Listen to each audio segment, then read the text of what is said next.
قرآن پر عمل نہ کرنے والوں کا کہا گیا کہ ایسے لوگ نقصان اٹھانے والے ہیں۔ آخرت کی تیاری نہ کرنے والوں کا کہا گیا کہ ایسے لوگ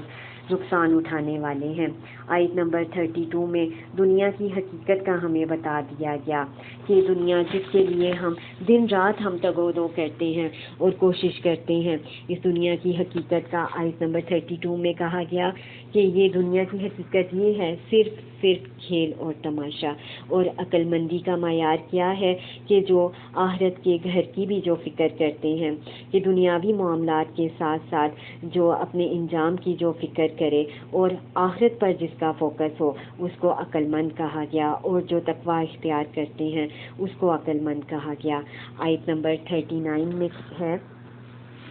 کہ اللہ تعالیٰ کا بھٹکانا کیا ہے؟ اللہ تعالیٰ کا بھٹکانا یہ ہے کہ کائنات کی نشانیوں پر جو غور و فکر نہیں کرتا، اللہ تعالیٰ اس کو بھٹکا دیتا ہے۔ وہ اپنے کانوں سے قرآن نہیں سنتا، اپنی آنکھوں سے وہ قرآن کو نہیں پڑھتا، اور نہ ہی وہ غور و فکر کرتا ہے، تو ایسے شخص پر اللہ تعالیٰ مہر لگا دیتے ہیں اور اللہ تعالیٰ اس کو بھٹکا دیتے ہیں۔ اسی طرح آیت نمبر 50 میں قرآن پڑھنے کا فائدہ بتایا گیا کہ قرآن پڑھنے کا یہ فائدہ ہے کہ انسان غور و فکر کرتا ہے، اور جیسے جیسے وہ غور و فکر کرتا ہے آیات پر، حق اس پر کھلتا جاتا ہے اور اس پر سکینت نازل ہوتی ہے، اچھے اور برے راستے کا اس کو معلوم ہوتا جاتا ہے۔ اور قرآن کے اور بہت سے فوائد ہیں کہ انسان کی دنیا کے ساتھ ساتھ آخرت بھی سنورتی ہے اور وہ جنت کا حقدار وہ ہو جاتا ہے۔ اسی طرح آیت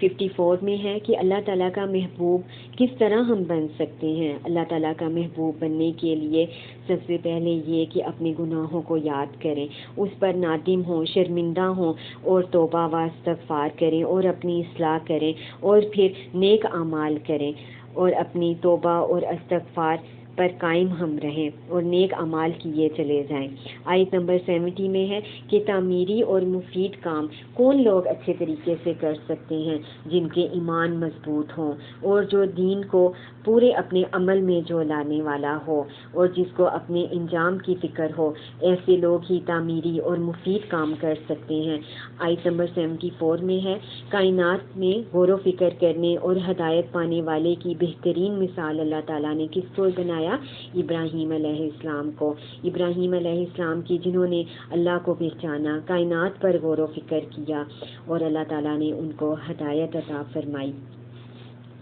آیت نمبر 82 میں ہے، اس آیت میں ایمان کو ظلم کے ساتھ آلودہ کرنے سے کیا مراد ہے؟ ظلم سے مراد شرک ہے، ایمان پر ہونے کے ساتھ شرک کرنا، اس کو ایمان کو ظلم کے ساتھ آلودہ کرنا کہا گیا ہے کہ انسان کا ایمان بھی ہو لیکن ساتھ ساتھ وہ نیکیوں کے وہ شرک بھی وہ کر رہا ہے، تو اصل میں وہ اپنے ایمان کو ظلم کے ساتھ وہ آلودہ کر رہا ہے۔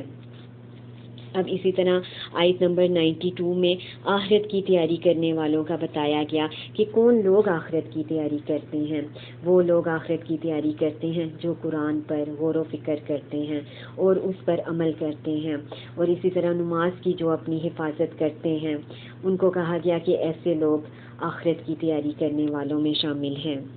آیت نمبر 108 میں مسلمانوں کے لیے ایک بہترین اصول بتا دیا گیا۔ جو لوگ تبلیغ کا کام کرتے ہیں کہ غیر مسلم سے بات کرتے ہوئے بحث میں نہیں پڑنا ہے، اچھے طریقے سے اور صبر کے ساتھ ان کی بات سن کر جواب دیں اور ان کے دین کو برا نہ کہیں، ورنہ اس صورت میں وہ ہمارے دین اور ہمارے معبود کو وہ برا بھلا کہیں گے۔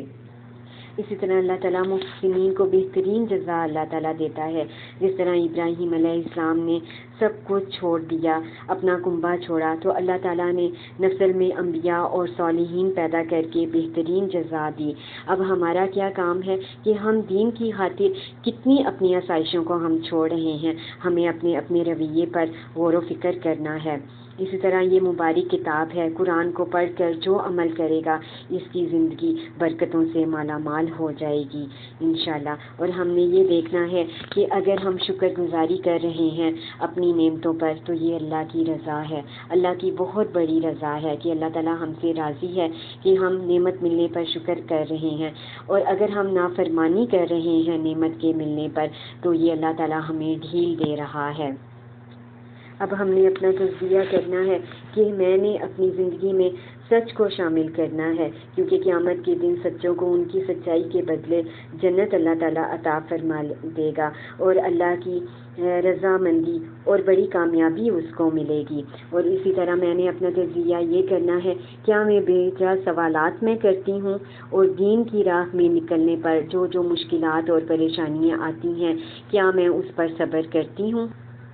یا مشکل اور پریشانی آنے پر دین کی راہ پر ہٹنے سے میں کیا سوچ رہی ہوتی ہوں کہ میں اب قرآن نہیں پڑھوں گی یا قرآن کلاس میں نہیں جاؤں گی۔ میرا کیا رویہ ہوتا ہے کہ جب میں دین کی راہ پہ میں نکلتی ہوں اور مشکلات کا مجھے سامنا کرنا پڑتا ہے۔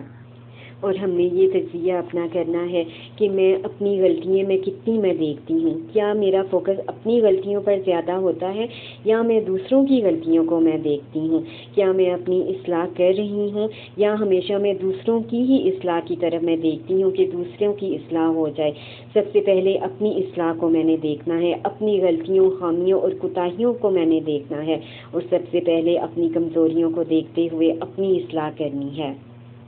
اللہ تعالیٰ ہمیں عمل کی توفیق عطا فرمائے اور اپنی صلاحیت سے بھرپور فائدہ حاصل کرنے کی توفیق دے، آمین ثم آمین۔ سبحانک اللہم و بحمدک، اشہد ان لا الہ الا انت، استغفرک و اتوب الیک۔ السلام علیکم و رحمۃ اللہ وبرکاتہ۔